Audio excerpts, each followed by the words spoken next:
Hello, everyone. Welcome to the All Season 365 podcast, sponsored by Dynasty Athletic Performance and powered by NC Football Connections. If you like any of our video, please subscribe to our YouTube channel, follow us on X, and tell your friends about it. My ultimate goal here is to reach as many high school coaches as possible, not just in North Carolina, but across the country. Today, we have a special guest. We have Coach Brad Van Horn, offensive coordinator at Gaffney High School in Gaffney, South Carolina. Coach, how you doing, man? Good, Coach. I appreciate you having me. How are you? Man, I'm well, man. Thanks for asking. Your schedule's pretty busy, which is very busy. So for you to make time to hop on for a little bit, I truly appreciate it, man. Been trying to get you on for quite some time, especially since the time that we ran into each other, down there in Georgia at the Glacier. But since then we remained in contact. Saw you this past Sunday at the Under Armour combine. Again, congratulations to your studs for rocking it out there. But yeah, man, been trying to get you up here for quite some time. I appreciate it, Coach. Yeah, no, we've been bumping into each other quite a few times over the last month and a half. And I think the timing just kind of worked out that, no better place than right here, right now. So I'm glad we can make it work. Absolutely, Coach. Well, before we hop into today's topic, give our listeners a quick snapshot about your coaching journey up until this point. Man, okay. Quick snapshot, right? So I've been all over the place. I started out in Eastern NC, at Richlands High School, the only high school in North Carolina with the #1 overall NFL draft pick, Mario Williams. That's him. Got to meet some great people. My man Eric Graham's been great in my growth. Obviously, the Pirate connection there. Did a year at Aiden Griffin with Paul Cornwell. I'm sorry. Yep. So that was tremendous. And I've just been blessed to be in great spots. Bounced around a little bit. West Iredell, my home high school, Newton Conover. And then went to Independence in Charlotte, the place with the longest win streak in the nation in the public sector, and then got to transition to South Point and Rock Hill and won a state championship there. And so now I'm at Gaffney. So it's just kind of it's crazy how it's kind of all worked out because, I didn't play college ball. I wasn't as fortunate as you, Coach. And, big benefit of right place, right time, and just, work ethic. So I've been blessed. Yeah, man, but you went to ECU, man, and you connected with my old teammate Eric Graham, man. Well, in case listeners don't know, East Carolina is known for putting out teachers, a lot of teachers, man. So just walking around the yard, regardless on what you major in, servant leadership is important, but most importantly, the art of teaching. So, being from that area, I'm not surprised that you've been able to, not only land the ideal jobs, but also to remain in this business because, like I know it's changing every day and it's very competitive at parts. Different regions have different philosophies, but for you to be able to have success in all areas, kudos to you and your hard work. Thank you, Coach. I appreciate that. Absolutely, man. So let's hop into it. Tell us a little bit about your first coaching experience. Like, what was that like? Oh, man, you don't know what you don't know, right? So Right. I'm 21 years old, and actually my first coaching experience, I was kind of lucky because the guy that I worked for was my position coach in high school. Nice. Got the job at Richlands. They just won a state championship at Newton Conover, and so, I didn't know. I had a lot of friends whose dads were high school coaches and got into the athletic or the equipment side, like the Garrett Wingates of the world, the Shea Townsends, Yes. Tyler Rays, those type cats that got to work around Lincoln and those guys day in and day out. And if you don't know what that is, and you're a high school or you're a college coach or a college student and you're not a player, I would highly recommend that avenue because it's going to allow you to connect with a lot of people that you may not get to connect with and open doors for you that you may not get those doors open not being a former player. So Absolutely. I would recommend that 100%. But long story short, it was a military town. And so learned a lot coaching there just because, you do have single parent households, but they're not single parent. The dad's just deployed, right? So, and you might have a kid that you might have 3 years and then dad gets a new assignment his senior year and then you lose them. And then likewise, you might get a Christmas present in July.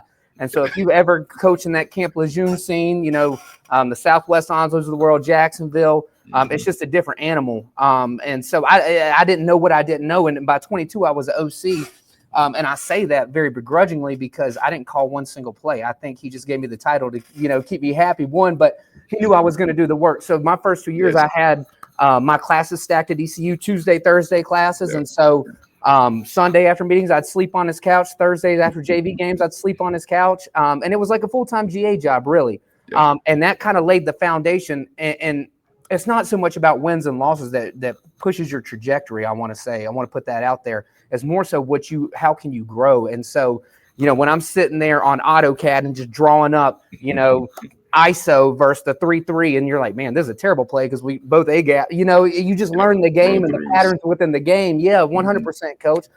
And so it was just a great experience for me, but also taught me, one thing they don't teach you in coaching is how to manage the in the building personalities. And I wasn't in the building then, but I got to see what our head coach was doing. Got to see how some of the politics can play out. And it was just a learning experience for me, even though we only did 2 years there. I got fired. Right.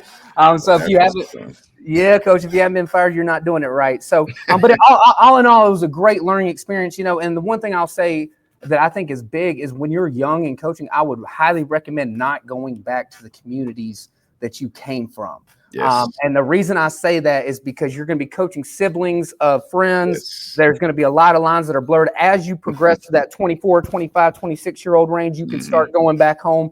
I mean, maybe some people can do it, but I just think that there's a lot of, if I would have been back at my home high school for my first job, I don't know if I would still be in the coaching profession because I probably would have made a lot of bad decisions that 21-year-olds make.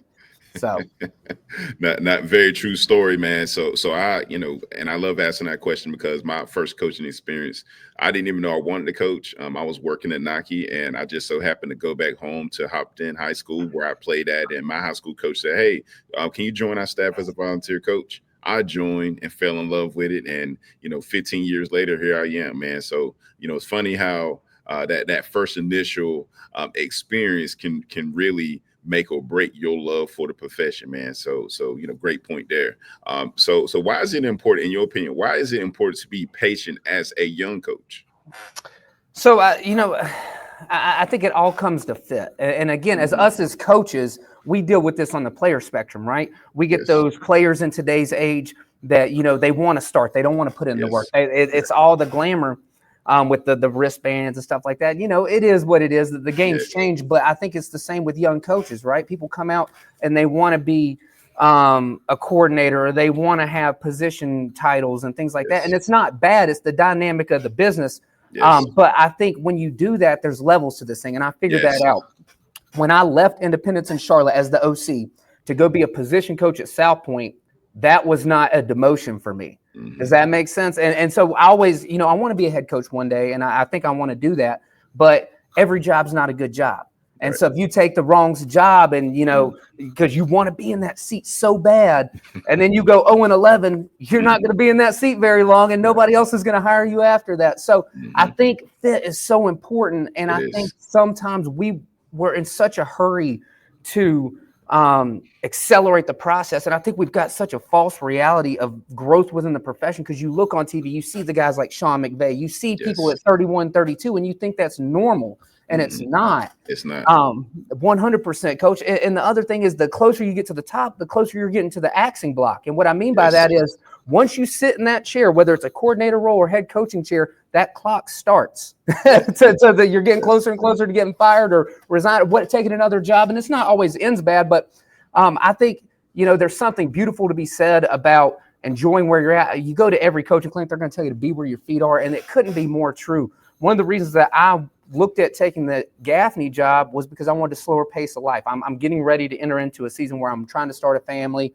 And not that there's anything wrong in Rock Hill or anything like that, but I just thought that'd be a good place to sit there and for longevity and it's different strokes for different folks. And the stuff that works in Charlotte isn't going to work in Raleigh, and the things that works in Raleigh isn't going to work in Wilmington. And I think it's just so important to kind of read the room. And there might, there's going to be guys on staff that you can learn from and take something from. And there's just so many ways to get promoted. Like when I first got into the profession, I used to be such a competitor that I would talk junk to coaches on the other sideline. And, I don't need friends, right? I didn't get into coaching to make friends. I got plenty of friends.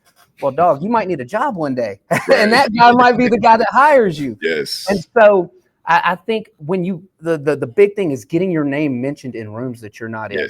And I thought that was a myth. Like, I didn't think that was a real thing until this past offseason. 100%. You get a call, you didn't apply for a job, and then you're out to breakfast. And next thing you know, 7 hours later, you're getting a tour of the facilities. And like you really feel valued. And like, that's an experience that I've never had. Like, I'm the one that's filling out all these great resumes and stuff like that, trying to take the appearance approach, the aesthetics, thinking that's going to get me a job. And it helps. Don't get me wrong. I'm not knocking any of that stuff. I'm a business teacher by trade, coach. So no, I'm with the resumes, cover letters, all that stuff. But a lot of these jobs, they know who they're going with. And the only way that you can achieve that status is to network within your circle, within the people around you, because those are your peers are going to get you hired. So they're going to be the ones that say, you need to hire Brad Van Horn. You need to hire Coach Simmons, right? Like, it's not going to be you pounding your chest on the table. So I think the biggest thing is just be patient, because every job's not a good job. And sometimes I've seen guys do so much damage to their careers taking that jump. And then 2 years later, they're right back in the same thing, whether they didn't finish their certification or they didn't do this. And they jump because it's a coordinator. Oh, it's South Carolina. Oh, it's more money. And then we're back right in square one 3-4 years later. So, and I get it. Like, we're competitors. We want the highest level. We want this, that, and the other. But everything that glitters isn't gold, Coach. And you know it better than I do. I mean, you've been in the college sector. You've been in the college game. And so, I think waiting your time, when it's your time, it's your time. Yeah, absolutely, man. And like you said, man, it's all about being, stacking up levels. I mean, for example, looking back at my first coordinator job, I didn't know what I was doing. I thought I did, but I didn't know what I was doing. And years later, I can look back at it and say, oh, man, I didn't know what I was doing then, right? But it's very important to be where your feet are, okay? Also, something that you mentioned is, hey, it's not so much about who you know, it's about who knows you, right? And if you do a good job and if you're pounding the pavement where you're at, right, opportunities will come, right? I will say, for the first time in my career, the past 3 seasons, people have reached out about head coaching jobs, and it's the crazy part about it is that I didn't apply, right? So like you said, when you feel value in the profession, when you feel like you're doing a good job and being yourself and loving the players, all the other stuff is going to take care of itself, man. But most importantly, network, which brings me to my next part. How important is networking in coaching? I mean, you touched on it, but how important is it in the coaching profession? It might be the most important thing. You hear the talks of nepotism and things like that, and some of it could be true, but a lot of it is people are going to hire people that they're comfortable with. Absolutely. And so, I think it's, can you connect with people? And I think the big thing is, when you network with people, have a plan. Yes. And so when you're sitting there, and for me, I've had guys like Devontae Holloman and Cedric Williams, who's now the OC at Florida A&M, and guys that have put my name in rooms and got me into rooms just by being with them that I never would have got in by myself, which brings me to a mentor, and I'll touch on that down the road. But I think when you network, you've got to have a plan. And so the one thing you got to understand is nobody's going to give up the details in a big setting. You've got to get people in intimate settings. The second thing is, when these coaches are coming through your school, and more importantly, you really want to get on their campus. Yes. Right? You need to have a plan, because you can't just sit there and say, tell me what you do on offense, this, that, and the other. Coaches have egos. You know it, I know it, everybody in this profession knows it. So when you go up to that offensive coordinator, that defensive coordinator, and you're like, hey, I really like what you did on the right hash of the 25 on third down in the second quarter of the Tennessee game, they're going to be like, and they're like, yeah, this is what I was thinking. And then they're just going to start going into it. But, I think that's a big part of it. And even guys, like, the one thing I'll say is the networking piece is important for you as a coach, but it's also important for you as your players. Yes. And I'm not naive to the fact, and Mike Newsom said this in a coaching clinic one time when he was at Butler. He's like, all these coaches that he thought were his friends, these big D1 schools, when he went to A.L. Brown, weren't picking up the phone anymore. Picking up the phone anymore, man. Yes. And so it's so when you're at the higher profile jobs and you have kids, like, you're going to get to network with the Shane Beamers of the world. They're going to be in your building. Yes. And it's just being able to take advantage of that and not always going for the hottest commodity. You need to sit there and find somebody that in the profession that's growing, that's hot. Like a Coach Fury, who, when he was at Limestone, you want to get somebody before they blow up, and because that's how you're going to establish that relationship. And so again, I think that the networking piece, going back to who knows you, is the most pivotal thing. But having a plan, what questions are you going to ask? Don't just show up and be a body in the room.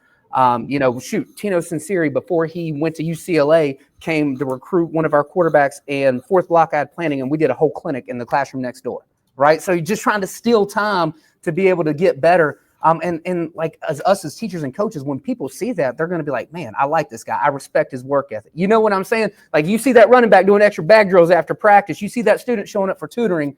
Like, that switch is going to go off like, man, I really like this kid. So I think it's all about having a plan when you connect with them, and then trying to figure out what's one thing I can take away from this person that we can institute at this level. So yes, and all coaches, and at the end of the day, man, I'll also add on to what you just said. I think I think that it's important to learn something where you're at, right? I mean, for people to say, "Hey, I didn't learn anything," no, your mindset is wrong. It's all about having a growth mindset. It's all about wherever you're at, picking up something that you can carry with you to the next job or next opportunity, so that's also important as well. You touched on it as well. Who are some of the coaches you've learned from in this profession, like some mentors or some coaches that's giving you the opportunity or that you still keep in contact with? Absolutely. Well, so it's growing every day, and I will say when I made the transition to South Carolina, that kind of hurt me in some aspects because the relationships didn't carry over, so I had to start from scratch. The ADs and everybody that you're networking with in North Carolina, you're coming over and starting from scratch. But I think I'd be remiss if I didn't. Coach Natoli, the OC at Hickory, he was my head coach when I was at Independence. He was my position coach in high school. He's who I worked for under at Richlands. Nice. Been at three different schools with him. Paul Cornwell, getting this, I got to coach running backs in the wing T. And that defined my run game experience. There you go. Great experience. And again, we had a defensive coordinator there named Boyd Pearson, who used to be the DC at Catawba College. And he told me something one time when I was young. He was like, when you're young, and he told me that he did this. He said, get exposure to as many different programs as you can. Because going back to what you just said, Coach, you're going to take things that you like and you're going to discard things that you don't like, and you're going to kind of come up with your own philosophy of how you want to do things. Coach Collins has been great for me. One of my mentors, he's kind of put me in rooms as far as, he's been at Huff. He opened up Huff High School. Yes. I've been at Providence Day. Got to just coach his son last year, Shrine Bowl kid. And then, obviously, Devontae Holloman, Cedric Williams, and again, Eric Graham, all these guys that I have no business knowing because, I'm a 5'10" Caucasian kid from Catawba County. 5'10" might be lying. I might be 5'9", Coach. But it's all been great people that have taken me under their wing in different forms or fashion. Linwood Ferguson, RIP, was our DC at Indy, coached defensive backs at ECU, led the Blue Death defense at A&T. And so when you just get around these people and you just hear these stories, there's just so much knowledge, and that kind of goes back to fit. It lets you know that you're in the right place because, again, you can always learn ball, but you can't learn how to be a good person. And especially the older you get, we get more set in our ways. And I think it's so important from a culture standpoint to find coaches that are going to bring you along with you. Like, I don't even know if I should be saying this. I interviewed for a head coaching job 3 years ago, and Coach Collins did the interview with me. Like, how many head coaches are sitting there on speakerphone trying to help you get jobs? Like, so when I say like it's all about, and there's a lot of not great people in this profession, just like anything. It's not a football thing. It's just life. But there's also a lot of really great people, and you want to try to identify those early on, because I always want to learn from people. I want to go where people who have been where I want to go. Yes. You know what I'm saying? Going back to what you're saying, growth mindset. I want to learn from others who have done it bigger and better than me, so I can carry the torch and hopefully surpass them and kind of build on that legacy. So, and then now getting to work with the first African-American coach at Gaffney, and Donnie Littlejohn, and he's been the OC there for 14 years, Gaffney born and bred. So, Coach, I don't know. Like, I'm giddy like a little kid on Christmas morning just because there's no way that it should have worked out like this, but yet here I am.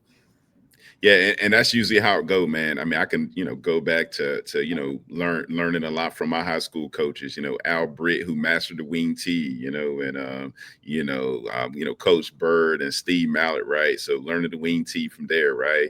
And then, going to Elizabeth City State, learning the defensive side from Coach White, right? Then after that, at ECU, Todd Fitch and Junior Smith and Skip Holtz. But most importantly, when you get into the coaching realm, man, I'm just looking at the guys who gave me an opportunity. I mean, Frank Lassiter, he taught us the art of being a good person to kids, right? And then from there, my mentor Will Orban, right, learned the current offense that we run now, learned that from him, right, with a few bells and whistles.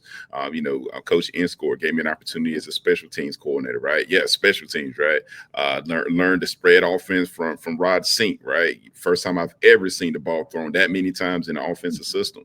Within green level, more very similar system to what we run here. So, every place that you go to, and the number of people that you meet along the way, man, that's what makes this profession as great as it is, man. So let me ask you this, man. Well, Before I let you go, can I touch on something real quick before you jump in? What's up? Oh, you good. The only thing I want to say is there were a lot of times in my coaching journey when I was thought as less than or fired, or it didn't work out the way I wanted it to, or I felt like, maybe some members on staff like snake me or snake the head coach, and now I don't have a job. But if those things don't happen the way they do, I'm not here right now. Facts. There you go. So I just want to touch on that, Coach. But yeah, there you go. Well, so and it's funny, dog. But Skip, he's a man of quotes, and he's doing a good job down there where he's at, Birmingham. But something he will say all the time. Okay, you are here today because of the decisions that you made. Okay, so good or bad, regardless, you're here today because of the decision that you made, right? So, when people ask, man, do you got any regrets? Well, man, at the end of the day, we all wish we can handle some situations different. However, if you change one thing from your past, it's not a guarantee that where you are will be where you are, right? So, everything happened for a reason. That experience and those opportunities are there. It is what it is, as long as you learn from it, you keep it moving, right? So, but yeah, man, so, your coaching style, okay, in your opinion, how has your coaching style evolved over the years? I mean, you mentioned being in Eastern North Carolina. That's a different type of kid. You mentioned, being in the COT area, right? You're in South Carolina. So how, in your opinion, how has your coaching style evolved over the years? Well, it's interesting. So I think my personality plays to it just because I have ADHD and I'm super high energy, running around screaming, and I think the kids like that. And it's funny how I started in Eastern NC. That's kind of the type of kid I'm getting ready to go back to. Nice. So, the work ethic and, for them in Eastern NC, a lot like Rock Hill, it's get it out the mud. And I don't mean that it's not that in Charlotte. Charlotte it is. But Charlotte, you got a lot more trainers, just like the Raleigh area, right? And that's not a bad thing. That's a good thing. I don't drive. The thing that makes South Point special is I don't drive past the field and there's not somebody out there practicing on it. Youth league, 24/7. And I'm not talking about coaches. I'm talking about trainers, kids just getting after it. So it makes your job easier as a coach. I think the universal language is just being able to connect and relate with the kids. And what I mean by that is when they know your heart and they know you care, you're going to be able to tear down those divides and be able to win their respect. And so, in Charlotte, I spent a lot of time driving kids home. And it's not like I was driving them home very far, but that CLT traffic at 5 o'clock, you're sitting in it for an hour and a half. We load up the truck and boy. So, and Eastern NC is a little more spread out. So you're driving, but you're not in traffic. But you're on the road for a long time. Yeah. And you're taking some rights down some dirt roads right there out there past East Duplin. Yeah, no, 100%. See a few deers, when it's cold, I see a few deers out there, man. No, 100%, Coach. But I think it's just all about connecting with the kids. And like I told our kids at Gaffney the other day, like, I'm going to start, coming down harder on them. But, I'm not going to sit here and start barking orders, this, that, and the other, because you guys are going to look at me like, who is this guy? Yeah, right? Like, you got to deposit before you start making withdrawals. And so, but I think when the kids understand how much you care about them, I think that's the universal language. And, I even got hooked up with Eric or Coach Graham and semi-pro, did that with him when I was first starting out. And, you're coaching 27-year-old dudes who played at ECU. Like, how are you earning their respect? Like, you're 21. And I think if you, one, can prove that you know what you're talking about. Yes. And then 2, follow through on the relationship aspect, you're going to be fine. And if you don't know, it's okay to say you don't know. Nobody's going to sit, let me get you an answer before I just say something. So I think that the connection, you can't fake connection, especially in Ron Kill. Like, the kids know whether you're genuine or not. I think adults, you can sit there and kind of salesman talk some people, but I think, kids pick up on your intuition and your mannerisms and how you treat them. And so I think the biggest thing is, as long as you put the kids first and kind of explain that. And now, again, in today's athlete, you have to explain to them, that this is for the good of the group. And, coaching the individual in a team sport in 2025 is not the easiest thing in the world to do. But I think if you can make them see, I didn't like last year at South Point, I didn't guarantee any state championships or anything like that. I said, we're going to create some memories. That's it. And then when you do that, because if you sit there and say we're going to go undefeated, we're going to do X, Y, Z, the second you lose a game, it's a wrap. So here we go. A lot of pressure. And I think, and here's the other thing I'll say, and I haven't been able to do it here because the last 2 plays, but at Independence, I lived right across the street from the high school. And so Wednesday nights, we'd have the offensive players over for dinner. And then so now they got to see me in a different light than just coach. You get what I'm saying? Yes. So I think that's really important. That's one of the big reasons I wanted to go Sunday to the Under Armour combine is getting to spend time with those kids outside the football setting where I'm not coaching them, but supporting them and being able to build those relationships that are going to sustain us through December. Yeah, very, very valid point, man. And you also mentioned it earlier about being in the building. I mean, you getting a chance to see your kids in a different light. I mean, I think that's important. I mean, it hits a little bit different when I'm able to pull a player to the side and we talk about your academics, right? Or we see them in the hallway and we say, hey, man, how you doing? What's going on, right? Or like you said, you pulled up in the Under Armour, man. And it was funny because you were at the fence, man, cheering and rooting them on. And then at the very end, you got together with the guys, took a picture, man. They appreciate that stuff, so just being who you say you are and really being there for them. The football stuff is definitely going to take care of the rest. It's going to take care of itself. So you mentioned teaching and communication. As a coach, why is it so important to be a good communicator or better yet, a good teacher?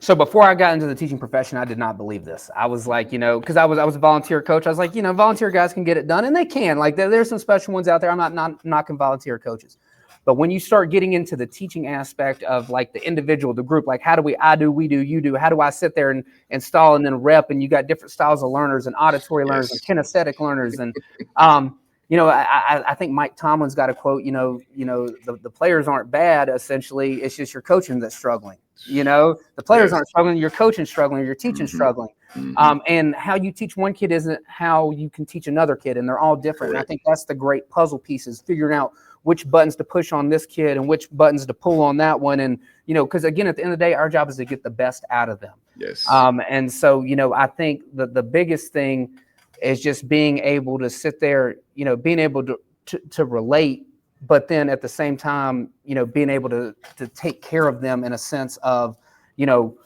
what are we trying to get out of this? And, like I said, they know your heart. You know what I'm saying? So you can't fake being a good person. And so when you sit there and think about it, what is my legacy going to be? And I don't tell people this, but I'm always constantly evaluating my rosters. Like, who's the next Brad Van Horn on my team? Nice. Like who's the guy that might not be the best, the fastest, but is a great communicator. Yes. And again, when you don't communicate, negativity fills the void, right? Because we're creatures of habit. So if people notice something and it doesn't get addressed, they're going to start spinning. Like that's why we've got 8 or 9 different creation stories. They're going to start making up stories to explain to themselves what they're seeing. And so I think the communication aspect is huge, and kids are going to be kids. I think it's even more important with the adults because that's now we're talking personalities. So, and again, like, being able to manage that room and, some personalities are stronger than others. And, what I did on one staff, that might not be my role in the next staff, even though I got the same title, like at South Point, is different.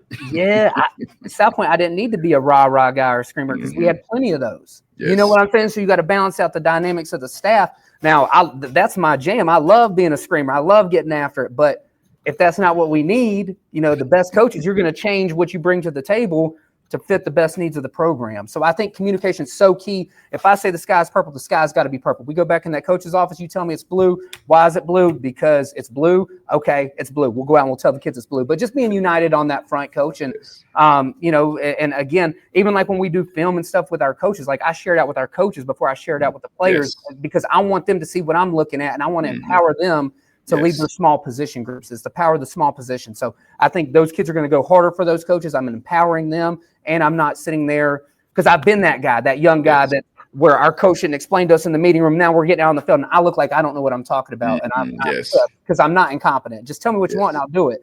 Yes. But I think that's a huge thing that people get into issues with on staffs is just lack of communication. Great question. Yeah, absolutely, man. And before I let you go, yes, I agree with you wholeheartedly. As a coordinator, empowering your positional coaches to teach their guys, and pushing your thoughts through them so that they feel entitled to share with their kids and ultimately possibly grow more coordinators in the process, man.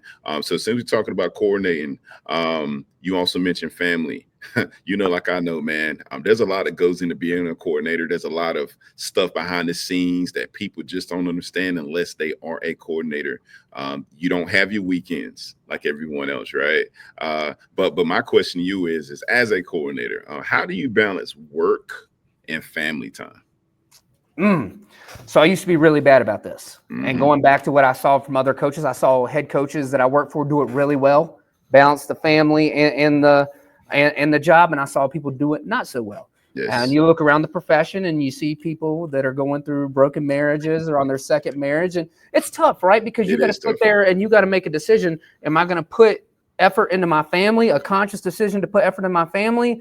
And if I do I slack a little bit on the football side where they're going to kill me in the paper and online and Mm, attack my manhood? Or do yes, I go all in on the football side and lose at home?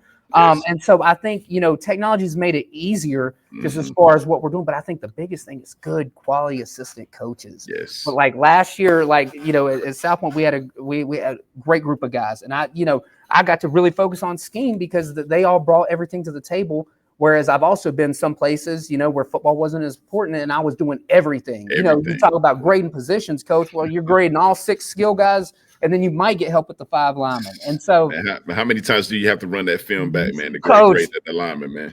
getting carpal tunnel, Or in man. Just receivers, man. yeah, no, absolutely. So I think going back to what we were saying about levels of this thing, I remember being at Independence and we used Sky Coach for our instant replay, and I was the JV head coach. And in Charlotte, we played JV games at 6:30. No, 6 o'clock, 6 and 7, varsity at 7. Play at 6 o'clock.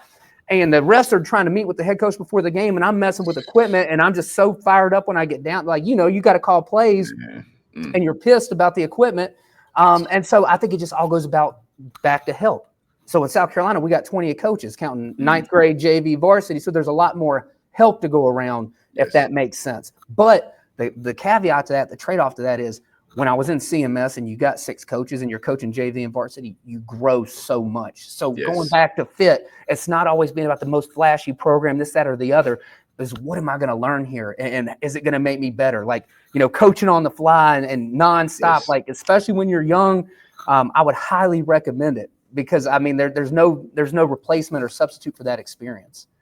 Absolutely, man. And before I let you go, what piece of advice would you give a coach looking to climb the coaching ladder? Now, today's episode was about that, but if you can give a young coach one piece of advice, what would you tell them? Every day's an interview.